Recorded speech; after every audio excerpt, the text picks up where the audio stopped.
ಎಲ್ಲ ಗೌರವಾನ್ವಿತ ಪ್ರತಿಭಟನೆಗೆ ಬಂದಿರತಕ್ಕಂತ ಎಲ್ಲ ಗೌರವಾನ್ವಿತ ನನ್ನ ಆತ್ಮೀಯ ಶಾಸಕ ಮಿತ್ರರೇ,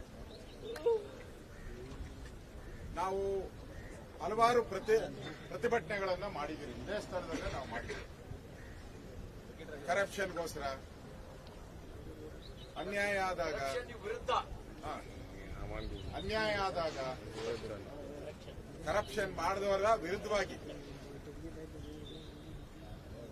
ಹೋರಾಟಗಳನ್ನ ಮಾಡಿದೆ. ಇದು ಅದಕ್ಕಿಂತ ಬಹಳ ಅಜಗಜಾಂತರ ವ್ಯತ್ಯಾಸ ಮತ್ತು ಮಾನವೀಯತೆ. ಅಂಬೇಡ್ಕರ್ ಅವರ ಮತ್ತು ಮಹಾತ್ಮ ಗಾಂಧೀಜಿಯವರ ಸ್ಟ್ಯಾಚ್ಯೂ ಇದೆ, ಕೆಂಗಲ್ ಹನುಮಂತಯ್ಯನವರ ಸ್ಟ್ಯಾಚ್ಯೂ ಇದೆ. ಇದರ ಮುಂದೆ ನಾವಿವತ್ತು ಪ್ರತಿಭಟನೆ ಮಾಡ್ತಾ ಇರುವಂತದ್ದು ಈ ಸಾವಿಗೆ ನ್ಯಾಯ ಕೊಡಿ. ಇವತ್ತು ಕೂಡ ಸತ್ತು 3-4 ದಿನ ಆದ್ರೂ ಕೂಡ ಅವರ ಕುಟುಂಬದವರ ರೋದನ, ಆ ಮಣ್ಣು ಮಾಡಿರೋ ಕಡೆ ಹೋಗಿ ಆ ರೋದನವನ್ನ ನಾವು ಮಾಧ್ಯಮದಲ್ಲಿ ನೋಡ್ತಾ ಇದ್ದಾರೆ. ಕರುಳು ಕಿವುಚಿದಂಗಾಗ್ತದೆ. ನಮ್ಮ ಪೊಲೀಸ್ನು ಬಹಳ ಜನ ಇಲ್ಲಿದ್ದಾರೆ ನೋಡಿ. ಪೊಲೀಸರೆಲ್ಲ ಇಲ್ಲಿ ಇದ್ದಾರೆ. ನಾವೆಷ್ಟು ಜನ ಇದ್ದೀರಿ? 40 ಜನ ಇದ್ದೀರಾ? 40 ಜನ ಇದ್ದೀರಿ ಪೊಲೀಸ್. ನಾವು 45 ಜನ ಇಲ್ಲಿರೋದು ನೋಡಿ. ಪೊಲೀಸರು ಒಂದು 150 ಜನ ಇದ್ದಾರೆ. ಒಂದು 4-5 ಬಸ್ಗಳು ತಂದಿದ್ದಾರೆ, ಗನ್ಗಳು ಇಟ್ಕೊಂಡ್ ಬಂದಿದ್ದಾರೆ, ಲಾಠಿಗಳು ಇಟ್ಕೊಂಡ್ ಬಂದಿದ್ದಾರೆ. ನಮಗೆ ಈ ಏನೋ ಬೇವಸಿ ಸರ್ಕಾರ ಅಂತಾರೆ, ಏನಂತಾರ ನನಗೆ ಗೊತ್ತಿಲ್ಲ. ದರಿದ್ರ ಸರ್ಕಾರ. ಈ ಪೊಲೀಸರನ್ನ ಅವತ್ತು ಅಲ್ಲಿ ಆಯೋಜನೆ ಮಾಡಿದ್ರೆ ಸಾವನ್ನ ಉಳಿಸಬಹುದಾಯಿತು. ಅಮಾಯಕ ಆ ವಿದ್ಯಾರ್ಥಿಗಳ ಬದುಕನ್ನ ಉಳಿಸಬಹುದಾಯಿತು. ದೇಶ ಕಟ್ಟುವಂತ ಆ ವಿದ್ಯಾರ್ಥಿಗಳಿಗೆ ಜೀವನವನ್ನ ಕೊಡಬಹುದಾಯಿತು. ಅದನ್ನ ಮಾಡಲಿಲ್ಲ ಇವತ್ತು ಸರ್ಕಾರ. ಇವತ್ತು ನಮಗೆ ನೋಡಿ ಅರೆಸ್ಟ್ ಮಾಡ್ತಾರೋ ಬಿಡ್ತಾರೋ ಇನ್ನೂ ಗೊತ್ತಿಲ್ಲ ನಮ್ಗೆ. ಸರ್ಕಾರ ಪದೇ ಪದೇ ಹೇಳ್ತಾ ಇದೆ, ನಾವು ಪರ್ಮಿಷನ್ ಕೊಟ್ಟಿಲ್ಲ. KCA ಸ್ಟೇಡಿಯಂ ಅಲ್ಲಿ ನಾವು ಪರ್ಮಿಷನ್ ಇಲ್ಲ ಅಂತ ಹೇಳ್ತಾ ಇದ್ದಾರೆ. ನಿಮ್ ಯೋಗ್ಯಕ್ಕಷ್ಟು ಬೆಂಕಿ ಇಟ್ಟರು ಪರ್ಮಿಷನ್ ಕೊಡಿ. ನಾವು ಈಗ ಯಾವುದೋ ಹೋರಾಟಕ್ಕೆ ನಾವು ಪರ್ಮಿಷನ್ ಇಲ್ದಿರ ಬಂದ್ರೆ 100 ಬಸ್ಗಳು ತಂದು ನಿಲ್ಸ್ತೀರಾ? 144 ಸೆಕ್ಷನ್ ಹಾಕ್ತೀರಾ? ಕರ್ಫ್ಯೂ ಹಾಕ್ತೀರಾ? ನೀವು ಪರ್ಮಿಷನ್ ಕೊಟ್ಟಿಲ್ಲ ತಾನೇ KCA? ಹಾಕ್ಬೇಕಾಯ್ತು 144 ಸೆಕ್ಷನ್. ಯಾಕೆ ಮಾಡಲಿಲ್ಲ? ಯಾರು ಹೇಳಿದ್ರು?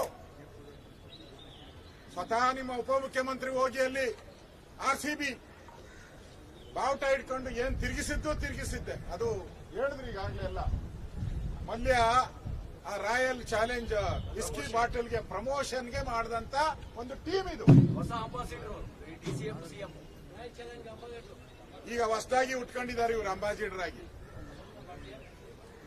ನಮ್ ಲೀಡರ್ ಹೇಳ್ತಾ ಇದ್ರು, ಮೊದಲು RCB ಮಲ್ಯದದು ರಾಯಲ್ ಚಾಲೆಂಜ್ ವಿಸ್ಕಿದದು. ಈಗ ರಿಯಲ್, R ಅಂದ್ರೆ ರಿಯಲ್, C ಅಂದ್ರೆ ಕಲ್ಪ್ರಿಟ್, B ಅಂದ್ರೆ of Bengaluru. Real culprit of Bengaluru ಇವರಿಬ್ರು, ಮುಖ್ಯಮಂತ್ರಿ ಉಪಮುಖ್ಯಮಂತ್ರಿ. RCB ಅಂದ್ರೆ ರಿಯಲ್ ಕಲ್ಪ್ರಿಟ್ ಆಫ್ ಬೆಂಗಳೂರು. ಇವ್ರ ಮೇಲೆ ಕೇಸೇ ಆಗ್ತಾ ಇಲ್ಲ.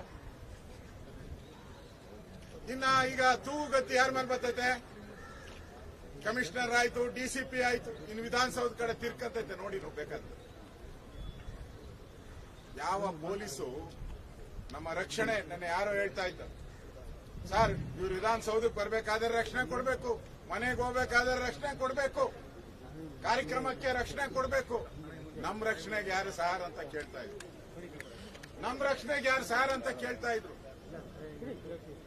ವಿ ಆರ್ ವಿತ್ ಪೊಲೀಸ್ ನಾವು. ಈ ಇಶ್ಯೂಗೆ ಸಂಬಂಧಪಟ್ಟಂತೆ, ಈ ವಿಚಾರಕ್ಕೆ ಸಂಬಂಧಪಟ್ಟಂತೆ ನಾವು ನಿಮ್ ಜೊತೆ ಇರ್ತೀರಿ, ಪೊಲೀಸರ ಜೊತೆ ಇರ್ತೀರಿ, ಪೊಲೀಸರ ಜೊತೆ ನಾವು ನಿಲ್ತೀರಿ, ನಿಮ್ ಪರವಾಗಿ ಫೈಟ್ ಮಾಡ್ತೀರಿ. ಯಾಕಂದ್ರೆ ನೀವು ತಪ್ಪಿತಸ್ಥರಲ್ಲ. ಇದರಲ್ಲಿ ನಿಮ್ ಪಾತ್ರ ಏನೂ ಇಲ್ಲ. ಕ್ಲಿಯರ್ ಆಗಿ ಬರ್ದಿದ್ದಾರೆ. ಯಾರೋ ನಮ್ಮ ವಿಧಾನಸೌಧ DCP ಲೆಟರ್ ಬರ್ದಿದ್ದಾರೆ ಕ್ಲಿಯರ್ ಆಗಿ. ಒಂದೊಂದೇ ಪಾಯಿಂಟ್ 1, 2, 3, 4 ಏನ್ ಬರ್ದಿದ್ದಾರೆ? ಇಲ್ಲಿ ಭದ್ರತೆಯನ್ನ ಕೊಡುವಂತದಕ್ಕೆ ನಮ್ಮಲ್ಲಿ ಮೆನ್ ಇಲ್ಲ, ಸಿಬ್ಬಂದಿ ಇಲ್ಲ. ಮಾಡಿದ್ರೆ ನೀವು ಸಿಬ್ಬಂದಿ ಇಲ್ಲ ಅಂದ್ಮೇಲೆ ನೀವೇನ್ ಕಾರ್ಯಕ್ರಮ ಮಾಡಿದ್ರಿ? ಒಂದು ಸರ್ಕಾರ ನಡೆಯೋದು ಕಾನೂನು ಪ್ರಕಾರ ನಡಿಬೇಕು. ಒಬ್ಬ ಕಾನೂನು ಪಾಲನೆ ಮಾಡುವಂತ ಒಬ್ಬ ಅಧಿಕಾರಿ ಆಗಲ್ಲ ಅಂತ ಕೊಟ್ಮೇಲೆ ನೀನ್ ಹೆಂಗಯ್ಯ ಮಾಡಿದೆ ಕಾರ್ಯಕ್ರಮನ? ಯಾವ ಕಾನೂನು ಅಡಿಯಲ್ಲಿ ಮಾಡಿದೆ ನೀನ್ ಕಾರ್ಯಕ್ರಮ? You have no rights. ಒಬ್ಬ ಕಾನೂನು ಪಾಲಕ ಕೊಟ್ಟಂತ ಒಂದು ಆದೇಶವನ್ನ ಯಾರೇ ಇದ್ರು, ಯಾಕಂದ್ರೆ ನೀವು ನೋಡಿದ್ರೆ ಒಬ್ಬ ಮುಖ್ಯಮಂತ್ರಿ ಬೇಕಾದ್ರೆ ಒಬ್ಬ ಕಾನ್ಸ್ಟೇಬಲ್ ಹೋಗಿ ಅರೆಸ್ಟ್ ಮಾಡಿಬಿಡ್ತು. ಅದು ಕಾನೂನು ಹಂಗೆ ಹೇಳ್ತೈತೆ. ನಾನು ಹೋಮ್ ಮಿನಿಸ್ಟರ್ ಆಗಿದ್ದೀನಿ. ಕಾನ್ಸ್ಟೇಬಲ್ ಪಾಪ ನಮ್ ರವಿ ಏನು ಮಾತಾಡ್ಲಿಲ್ಲ. ವಿಧಾನ ಪರಿಷತ್ತಲ್ಲಿ ಏನು ಮಾತಾಡಿಲ್ಲ. ಏನ್ ಓಡಾಡ್ಸಿದ್ದೆ.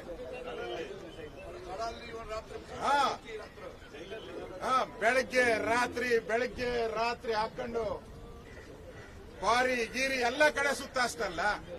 ಈಗ 11 ಜನ ಮರ್ಡರ್ ಮಾಡಿದ್ದೀರಾ. ಸರ್ಕಾರದ ಪ್ರಾಯೋಜಿತ ಕೊಲೆ ಇದು. 11 ಜನ. ನಿಮ್ಗೇನ್ ಮಾಡ್ಬೇಕು? ನಿಮ್ಗೆ ಯಾವ ಕ್ವಾರಿ ತೋರಿಸ್ಬೇಕು? ಯಾವ ಕಬ್ಬಿನ ಗದ್ದೆ ತೋರಿಸ್ಬೇಕು? ಯಾವ ಇಟ್ಕೆ ಫ್ಯಾಕ್ಟರಿ ತೋರಿಸ್ಬೇಕು? ಹೇಳಿ. ನಾವು ನ್ಯಾಯ ಕೇಳ್ತಾ ಇದ್ದೀರಿ. ರವಿನೂ MLAನೇ, ನೀವೂ MLAನೇ. ರವಿಗೊಂದು ಕಾನೂನು, ನಿಮ್ಗೊಂದು ಕಾನೂನು ಇದೆಯಾ? ಒಬ್ಬ ಅಧಿಕಾರಿ ರಿಪೋರ್ಟ್ ಕೊಟ್ಟ ಮೇಲೆ ಮಾಡಕ್ ಸಾಧ್ಯನೇ ಇಲ್ಲ ರೀ. ಕಾನೂನು ಪ್ರಕಾರ ಮುಖ್ಯಮಂತ್ರಿಗೆಲ್ಲ ಯಾರಿಗೂ ಅಧಿಕಾರನೇ ಇಲ್ಲ. ಒಬ್ಬ ಅಧಿಕಾರಿ ನನ್ನ ಕೈಲಿ ಆಗಲ್ಲ ಇಲ್ಲಿ ಅಂತ ಹೇಳಿದ್ಮೇಲೆ ನೀವ್ ಹೆಂಗೆ ಮಾಡಿದ್ರಿ ಕಾರ್ಯಕ್ರಮ? ಇದು ಈ 11 ಜನರ ಸಾವಿನ ಮೇಲೆ ನೀವು ರಾಜ್ಯವನ್ನ ಆಳಕ್ಕಾಗಲ್ಲ. ಎಚ್ಚರಿಕೆಯನ್ನ ಕೊಡ್ತಾ ಇದ್ದೀನಿ. 11 ಜನ ಸಾವಿನ ಮೇಲೆ, ವಿದ್ಯಾರ್ಥಿಗಳ ಸಾವಿನ ಮೇಲೆ ರಾಜ್ಯವನ್ನ ಆಳಕ್ಕೆ ನಿಮ್ಗೆ ಯೋಗ್ಯತೆ ಇಲ್ಲ. ಆ ಯೋಗ್ಯತೆಯನ್ನ ಕಳ್ಕೊಂಡಿದ್ದೀರಾ. ನೀವು ಕಾನೂನು ಪ್ರಕಾರನೂ ಕೂಡ ಅಪರಾಧಿ ಆಗಿದ್ದೀರಾ. ನೀವೇ ಹಾಕಿದ್ದೀರಾ. ಇವತ್ತು ಹೇಳಿದ್ದೀರಾ ನಮ್ಗೇನು ಸಂಬಂಧ ಇಲ್ಲ, ವಿಧಾನಸೌಧ ಕಾರ್ಯಕ್ರಮ ಮಾತ್ರ ನಮ್ದು,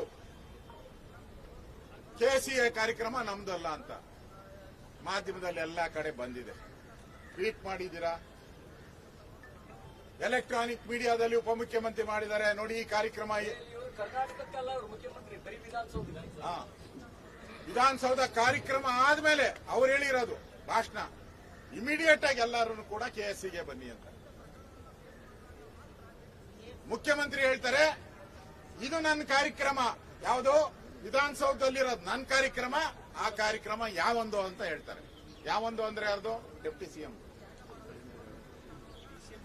DCM ಅಲ್ಲಿ ಹೋಗಿದ್ದಾರೆ. ನೋಡಿ, ಮನುಷ್ಯತ್ವ ಇರುವಂತ ಮನುಷ್ಯ ನೋಡ್ರಿ.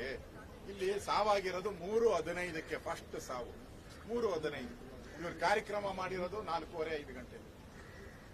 ಅಷ್ಟೊತ್ತಿಗೆ 7-8 ಜನ ಸತ್ತೋಗಿದ್ರು. ದೋಸೆ ತಿಂದಾಗ 11 ಜನ. 11 ಜನ 6 ಗಂಟೆಗೆ. 6 ಗಂಟೆ ಮೇಲೆ ಡೆಪ್ಟಿ CM ಅಲ್ಲಿ ಹೋಗ್ತಾರೆ. ಎಲ್ಲಿ? KCA stadium. ರಘು ದೀಕ್ಷಿತ್ ಕಾರ್ಯಕ್ರಮ, ಗಿಟಾರ್ ರಘು ದೀಕ್ಷಿತ್ ಕಾರ್ಯಕ್ರಮ. 6ರಿಂದ ಕಾರ್ಯಕ್ರಮ. 6:30-7 ಗಂಟೆಗೆ ಪಟಾಕಿ ಹೊಡಿತಾರೆ. 1 ಕೋಟಿ ರೂಪಾಯಿ ಪಟಾಕಿ. ಎಷ್ಟು? 1 ಕೋಟಿ ರೂಪಾಯಿ ಪಟಾಕಿ. ನಾವು 1 ಕೋಟಿ ಅವ್ರ ಕುಟುಂಬಕ್ಕೆ ಕೊಡಿ ಅಂತ ಹೇಳಿದ್ರು. ಇವರು 1 ಕೋಟಿ ಪಟಾಕಿ ಹೊಡೆದ್ಬಿಟ್ಟಾರೆ. 1 ಕೋಟಿ ಪಟಾಕಿ. 11 ಜನ ಸತ್ ಮೇಲೂ ಪಟಾಕಿ ಹೊಡಿತೀರಾ ಅಂತ ಹೇಳಿದ್ರೆ ನಿಮ್ ಮನುಷ್ಯತ್ವ ಇದೆಯಾ? ಮಾನ ಮರ್ಯಾದೆ ಇದೆಯಾ ಸರ್ಕಾರಕ್ಕೆ? ನಾಚಿಕೆ ಆಗಲ್ವಾ? ಅಷ್ಟೊತ್ತಿಗೆ ಏನಂಗಾರೆ ನಿಮ್ಗೆ ಜ್ಞಾನನೇ ಇಲ್ವಾ? ನೀವೊಂದು ಸರ್ಕಾರನ. ಈಗ ನಮ್ಗೇನು ಗೊತ್ತು, ಕೆಲವರು ಹೇಳ್ತಾ ಇದಾರೆ ಪೊಲೀಸರು ಹೇಳಲಿಲ್ಲಂತೆ. 11 ಜನ ಸತ್ತಿರೋ ಅಂತದ್ದು ಪೊಲೀಸರು ಹೇಳಲಿಲ್ಲ ಅಂದ್ರೆ ಅದಕ್ಕೋಸ್ಕರ ಸಸ್ಪೆಂಡ್ ಹೋಗ್ರಿ ಅಂತ. ಅಲ್ಲದೆ ಚಾನಲ್ ಅಲ್ಲಿ ನಿಮಿಷಕ್ಕೂ ಕ್ಷಣಕ್ಕೂ ಮಾಹಿತಿ ಬರ್ತಾ ಇದೆ. ಕ್ಷಣಕ್ಕೂ ಮೊಬೈಲ್ಗಳಲ್ಲಿ. ಮೊದಲು ಟಿವಿ ನೋಡ್ಬೇಕಾಯ್ತು, ಈಗ ಮೊಬೈಲ್ ಅಲ್ಲೇ ಬರ್ತೈತೆ ಎಲ್ಲ. ನಿಮ್ PAಗಳು ಏನ್ ಮಣ್ಣು ತಿಂತಾ ಇದ್ರ? ನಿಮ್ ಆಫೀಸರ್ಸ್ ಏನ್ ಮಣ್ಣು ತಿಂತಾ ಇದ್ರ? ಗೊತ್ತಾಯ್ತಲ್ಲ. ಕಾರ್ಯಕ್ರಮ ರದ್ದು ಮಾಡಬೇಕು ಅಂತ ಜ್ಞಾನ ಇಲ್ಲ ನಿನ್ಗೆ? ಪರಿಜ್ಞಾನ ಇಲ್ವಾ? CM ಸೆಕ್ರೆಟರಿ ಇನ್ನು ಯಾರೇ ಇರಲಿ, ಇದು ಸರ್ಕಾರದ ಪ್ರಾಯೋಜಿತ ಕೊಲೆ, 2 ಪ್ರಶ್ನೆ ಇಲ್ಲ. ಅದಕ್ಕೆ ಅಪರಾಧಿಗಳು ನೀವಿಬ್ರೇ ಅಪರಾಧಿಗಳು. ಕೂಡಲೇ ರಾಜೀನಾಮೆ ಕೊಡ್ಬೇಕು. ನಾನು ಇನ್ನೂ ಒಂದು ಹೇಳಿದ್ದೀನಿ, ಎಂಟೈರ್ ಸರ್ಕಾರ ಡ್ಯಾಸ್ ಮಾಡಿತ್ತು. ಚೀಫ್ ಸೆಕ್ರೆಟರಿ ಇಂದ ಹಿಡಿದು IAS ಮಂತ್ರಿಗಳೆಲ್ಲ ಇದ್ರು. ಇಡೀ ಸರ್ಕಾರನೇ ವಜಾ ಮಾಡ್ಬಿಡ್ಬೇಕು ಇವರು. ಇಡೀ ಸರ್ಕಾರನೇ ವಜಾ ಮಾಡ್ಬೇಕು. ಅವಾಗ ಈ ಆತ್ಮಗಳಿಗೆ ಶಾಂತಿ ಸಿಗುತ್ತೆ. ಅವಾಗ ಈ ಆತ್ಮಗಳಿಗೆ ಶಾಂತಿ ಸಿಗ್ತದೆ. ಇಲ್ಲ ಅಂದ್ರೆ ಅವರು ಆ ಎಲ್ಲ ಜೀವಗಳು ಏನಿದೆ ಅವರೆಲ್ಲ ಯುವಕರು, ವಿದ್ಯಾರ್ಥಿಗಳು, ಅವರ ಆತ್ಮಕ್ಕೆ ಶಾಂತಿ ಸಿಗ್ತೈತೆ. ಇವತ್ತು ನಾವೆಲ್ಲರೂ ಕೂಡ ಈ ಪ್ರತಿಭಟನೆ ಯಾಕೆ ಮಾಡಿದಿರಿ ಅಂದ್ರೆ ನ್ಯಾಯಕ್ಕೋಸ್ಕರ. ಅವರು ಹೆಣದ ಮೇಲೆ ರಾಜಕೀಯ ಮಾಡ್ತೀಯಾ ಅಂತ ಕೇಳ್ತಾರೆ. ಕೊನೆಯದಾಗಿ ನಾನು ಹೇಳೋದು, ಹೆಣದ ಮೇಲೆ ರಾಜಕೀಯ ಅಂತ. ಇದು ಹೆಣ ಅಲ್ಲ, ಇದು ಹೆಣ ಅಲ್ಲ. ಇವರೆಲ್ಲ ಹುತಾತ್ಮರು, ಹೆಣ ಅಲ್ಲ ಇವರು. ನೀವ್ ಹೆಣ ಅಂತೀರಾ, ಸತ್ ಮೇಲೆ ಆದ್ರೂ ಹೇಳ್ರಿ. ಹುತಾತ್ಮರು ಅವರು. ನೀವು ಕರೆದಿದ್ದ ಕಾರ್ಯಕ್ರಮ ಇದು, ಅವ್ರು ಬಂದಿದ್ದಲ್ಲ. ನೀವು ಕರೆದು ಇನ್ವಿಟೇಷನ್ ಕೊಟ್ಟು ಸಾಯಿಸ್ತೀರಿ ಅವ್ರನ್ನ. ನೀವೇ ಕರೆದು ಇನ್ವಿಟೇಷನ್ ಕೊಟ್ಟು ಸಾಯಿಸ್ತೀರಿ ನೀವು. ಸಾವು ಈ ಸರ್ಕಾರದಲ್ಲಿ 6ನೇ ಗ್ಯಾರಂಟಿ. ಈ ಸರ್ಕಾರ ಬಂದ ತಕ್ಷಣ ಪೊಲೀಸ್ ಅಧಿಕಾರಿ ರಾಯಚೂರಲ್ಲಿ ಸಾವು, ವಾಲ್ಮೀಕಿ ಹಗರಣದಲ್ಲಿ ಅಧಿಕಾರಿ ಸಾವು, ಸುಮಾರು 2,000 ಜನ ರೈತರ ಸಾವು, ಬಾಣಂತಿಯರು 100ಕ್ಕೂ ಹೆಚ್ಚು ಜನ ಬಾಣಂತಿಯರು ಸಾವಾಯ್ತು. ನಿಮ್ಮ ಮೆಡಿಸನ್ ಫಿಂಗರ್ ಲ್ಯಾಕ್ಟೇಟ್, ಬಾಣಂತಿಯರ ಸಾವು, ಅಧಿಕಾರಿಗಳ ಸಾವು, ಪೊಲೀಸರ ಸಾವು. ಇಷ್ಟೆಲ್ಲ ಆದ್ಮೇಲೆ ಇದೆಲ್ಲ ಇಟ್ಕೊಂಡಿರ್ತಾರಲ್ಲ ಪೊಲೀಸರು, ಕಾಕಿ ಅದ್ರ ಮೇಲೆ ಏನೋ ಅಶೋಕ ಚಕ್ರ ಏನೋ ಇಟ್ಕೊಂಡಿರ್ತಿರಲ್ಲ, ಏನಪ್ಪ ಅದು, ಸ್ಟಾರ್ಗಳು, ಕಪ್ಪಾಳ ಮೋಕ್ಷ. ಯಾರು? ಈ ರಾಜ್ಯದ ಮುಖ್ಯಮಂತ್ರಿ ಎಲ್ಲರಿಗೂ ಪಾಠ ಹೇಳ್ಕೊಡೋರು. ಏನಂತ? ಕಾನೂನು ಪಾಲನೆ ಮಾಡಬೇಕು, ಕಾನೂನು ಬಿಟ್ಟು ಹೋಗ್ಬಾರ್ದು ಅಂತ ಹೇಳೋ ಅಂತ ಒಬ್ಬ ಮುಖ್ಯಮಂತ್ರಿ ಒಬ್ಬ ಅಡಿಷನಲ್ SP ಗೆ ಕಪ್ಪಾಳು ಕೊಡಿಯಕ್ಕೆ ಹೋದ. ಇದು 6ನೇ ಗ್ಯಾರಂಟಿ. ಈ ತರ ಒಬ್ಬ DC ಗೆ ಎದಳ ನೀನೇ ಅವನ ಬಂದು ಇಲ್ಲಿ ಕೂತಿದ್ಯಾ ಅಂತ. ಇಲ್ಲಿ ಅವನ ಎಲ್ಲಾರು ಓಡಿಸ್ತಾ ಇದ್ದ ಯಾರೋ ಪೊಲೀಸ್ ಒಂದು ಪಾಪ. ಮಕ್ಕಳನ್ನೆಲ್ಲ ಯಾರ್ಯಾರು ಮಕ್ಕಳು ಮರಿಗಳು ಕರ್ಕೊಂಡ್ ಬಂದಿದ್ರು ಎಲ್ಲಾರು ಓಡಿಸ್ತಾ ಇದ್ದ ಪೊಲೀಸ್. ಅವನ್ನ ಕರೆದ್ಬಿಟ್ಟು ಒಬ್ಬ ಎಂಬಾಸಿ ಗೆಟ್ ಔಟ್ ಅಂತ ಪೊಲೀಸ್ ಅಂದ್ಬಿಟ್ಟು ಕರ್ಕೊಂಡ್ಬಂದು ಪಕ್ಕದಾಗ ಕೂತಿಸ್ಬಿಟ್ಟು ಒಂದ್ ಸೆಲ್ಫಿ ಹೊಡಿಸ್ತಾ. ಇಲ್ಲಿ ಒಂದು ಸೆಲ್ಫಿ ಹೊಡಿತಾ ಇದ್ದಂಗೆ ಅಲ್ಲೊಂದು ವಿದ್ಯಾರ್ಥಿ ಸಾವಾಗಬೇಕು. ಇಲ್ಲಿ ಸೆಲ್ಫಿ, ಅಲ್ಲಿ ಸಾವು. ಇಲ್ಲೊಂದು ಸೆಲ್ಫಿ ಹೊಡಿತಾರೆ, ಅಲ್ಲೊಂದು ಸಾವಾಗುತ್ತೆ. ವಿದ್ಯಾರ್ಥಿಗಳು ನಿಮ್ಮ ತೀಟೆಗೋಸ್ಕರ ನಿಮ್ಮ ಕುಟುಂಬದ ವರ್ಚಸ್ಸು, ನಿಮ್ಮ ವರ್ಚಸ್ಸು. ಹೆಚ್ಚಿನ ವಿಡಿಯೋಗಳಿಗೆ ಪ್ರತಿಧ್ವನಿ ಯೂಟ್ಯೂಬ್ ಚಾನೆಲ್ ಸಬ್ಸ್ಕ್ರೈಬ್ ಮಾಡಿ, ಬೆಲ್ ಐಕಾನ್ ಕ್ಲಿಕ್ ಮಾಡಿ.